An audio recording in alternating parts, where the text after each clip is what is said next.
हाय viewers, आज मैं आपके लिए डायन का इंतकाम की एपिसोड 8 लेकर आई हूँ। यकीनन आपको मेरी बाकी एपिसोड भी अच्छी लगी होंगी। आप ज़रूर सुनिएगा ये एपिसोड। अब इसके कहानी का अख्ताम होने जा रहा है। तकरीबन थोड़ी बहुत एपिसोड बच गई हैं। आप इनको सुनें और मेरे चैनल को सब्सक्राइब करें। रिफ़त के जाने के कुछ देर बाद कमरे का दरवाज़ा खुला। हरीम ने नज़र उठाकर देखा तो वो आलियान था। हरीम नज़र झुका ली। आलियान ने हरीम से कहा कि ये सब कितना अचानक हुआ है, शादी और फिर ये सब। मैं खुद हैरान और परेशान हूँ, मगर मैं यकीन दिलाता हूँ कि मैं हमेशा तुम्हारा ख्याल रखूँगा और कभी तुम्हें किसी चीज़ की कमी नहीं होने दूँगा। अगर यहाँ पर देखते हैं मिस्टर अनीस, हमने आप बहुत से ऐसे केस देखे हैं जो हैरान किन होते हैं, मगर इस केस को लेकर हम बहुत उलझ गए हैं। इंस्पेक्टर इफ्तिखार ने चाय का पीते हुए कहा। क्या मतलब इंस्पेक्टर साहब, कुछ बात खुलकर बताएं। अनीस पूछने लगा। देखें मिस्टर अनीस, हमें अब तक 4 लाशें ऐसी मिली हैं जो होती तो नौजवान लोगों की हैं, मगर बिल्कुल बूढ़ी हो चुकी होती हैं। पोस्टमार्टम के मुताबिक इनकी बॉडी से सारी एनर्जी निकाल ली जाती है, वो भी इस तरह के पूरे जिस्म पर कोई निशान, कोई इंजेक्शन, कोई भी अटैक्शन नहीं इस्तेमाल किए बगैर।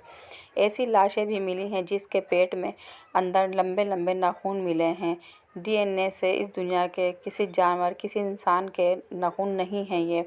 हमने इस केस पर रिसर्च के लिए लंदन से एक खसूसी एजेंट को भी खुफिया तौर पर बुलाया था, मगर इसकी अपनी मौत भी बहुत भयानक तरीके से हो गई है। कोई खूनी दरिंदा ऐसा कर सकता है? इस एजेंट के जिस्म को कई टुकड़ों में तकसीम कर दिया गया था। इंस्पेक्टर इफ्तिखार खामोश हो गया, जबकि अनीस को पूरी बात समझ में आ चुकी थी और वो जान गया था इन सब के पीछे किसका हाथ है। ये केस तो बड़ा ही ख़तरनाक है। आप एक काम कीजिए, जो नाखून आपको मिले हैं आज शाम को मेरे लैब भिजवा दें। मैं जल्द ही पता लगा लूँगा कि वो नाखून किसका है। अनीस कहकर खड़ा हो गया और इसके साथ ही इंस्पेक्टर इफ्तिखार भी खड़े हो गए। हाँ, मैं आपसे वादा करती हूँ आपके यकीनों कभी ठेस नहीं पहुँचाऊँगी। यहाँ पर हरीम भी वादा कर लेती है आलियान के साथ। हर तरफ अंधेरा छाया हुआ था और यहाँ चारों तरफ सन्नाटा फैला हुआ था। आसमान पर चांद चमक रहा था। तभी से एक अजीब सी रोशनी की बहुत बड़ी किरण लगी जो इस ताबूत पर पड़ी। अचानक से वो एक पत्थर से औरत में बदल गई। इसने अपनी आंखें खोलीं और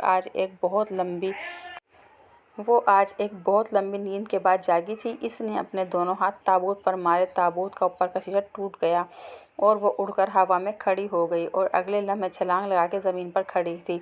इसने अपनी आंखें बंद करके खोली तो इनकी स्याही ख़त्म हो गई। इसकी आंखें सफ़ेद हो गईं। इसके बाल, इसके पाँव पीछे की तरफ मुड़ गए और इसके खुले हुए बाल एक चोटी में तब्दील हो गए। मैं आ गई हूँ, बेख़ानदान वापस आ गई हूँ। अब शुरू होगी इंतकाम और नफ़रत की असली जंग। बाबा, इसने एक ज़ोरदार कहका लगाया और अपने कदम आगे बढ़ने लगी, मगर पीछे ही शीशे के पास गई। इसे एक झटका लगा और वो पीछे गिर गई। ओह, तो ये मामूली सा शीशा मुझे रोकेगा? एक रवाइन के वो उठकर दोबारा खड़ी हुई और चंद कदम पीछे हटकर बिजली की रफ्तार से भागते हुए आगे आई। इस बार वो शीशे के टुकड़े टुकड़े करके आगे निकल गई और शीशा टूट गया। वो आज़ाद हो चुकी थी। ओ भाई, बड़े खुश लग रहे हो। लगता है रात काफ़ी अच्छी गुजरी है। रियान ने आलियान को मुस्कुराते हुए देखा और शरारत से कहा। वैसे तुम्हें दूसरे के चेहरे ताकने की बजाय बेकिंग करनी चाहिए, क्योंकि आज घर वापस जाना है।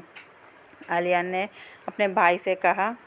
सब लोग वापसी के लिए निकल चुके थे और इस बार एक गाड़ी एक्स्ट्रा थी। रियान और सारा ने, आलियान और हरीम फ्रंट पे थे और आयशा बैक सीट पर। तो भाभी, कैसे लगे आपको हमारे भाई? आयशा ने हरीम को मुखातिब किया। हाँ, बस ठीक ही हैं, हरीम ने आलियान को तंग करने के लिए कहा। और अच्छा, तो अब बस ठीक हूँ, आलियान ने हरीम को देखे बिना ही कहा। तो और क्या, अपने आप को सुपरमैन समझते हैं? नहीं, मैं सुपरमैन थोड़ी हूँ, मैं तो बेस्ट मैन हूँ। बस ज़्यादा चौड़े ना हो, गाड़ी से बाहर गिर जाएंगे। हरीम तो अलीन और आयशा दोनों मिलकर इसकी टांग खींचने लगी। तो इसका मतलब है कि एक रात में ही एक दूसरे के साथ काफ़ी घुल मिल गए हैं। तभी हरीम को ऐसा लगा जैसे गाड़ी छत के ऊपर कचरा गिरा हो। मुझे ऐसा लगता है जैसे ऊपर कुछ गिरा हुआ है। वहम होगा भाभी, हरीम ने सोचा। वहम ही होगा। पता नहीं इस डायन का चेहरा मेरे दिमाग से कैसे गायब हो गया, बल्कि बाकी सब तो अच्छे से याद है, बस ये डायन का चेहरा बिल्कुल धुंधला सा हो गया है। अनीस ने दिमाग पे दबाव डालते हुए सोचा।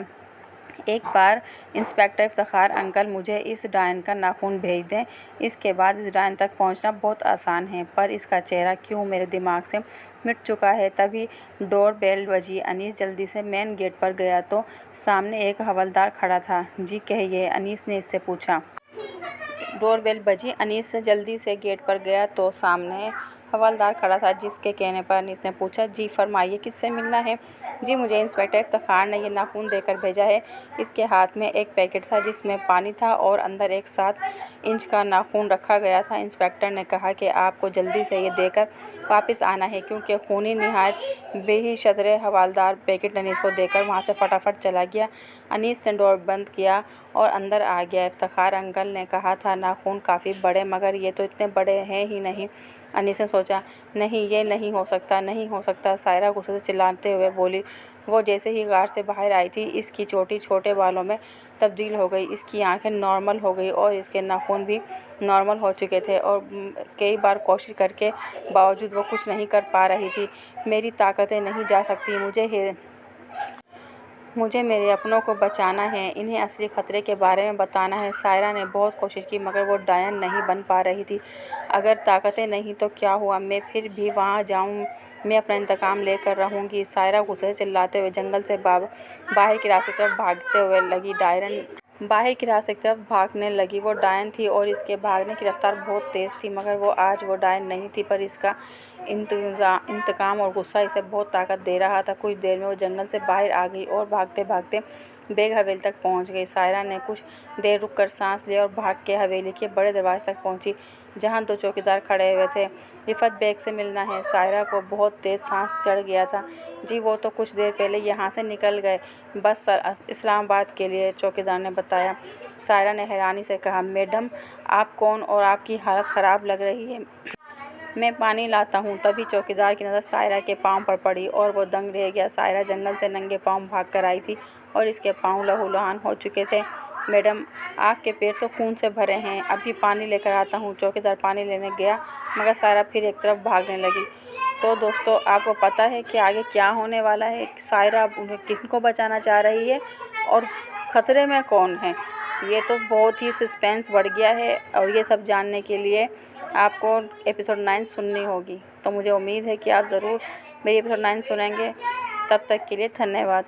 मेरे चैनल को सब्सक्राइब ज़रूर कीजिए।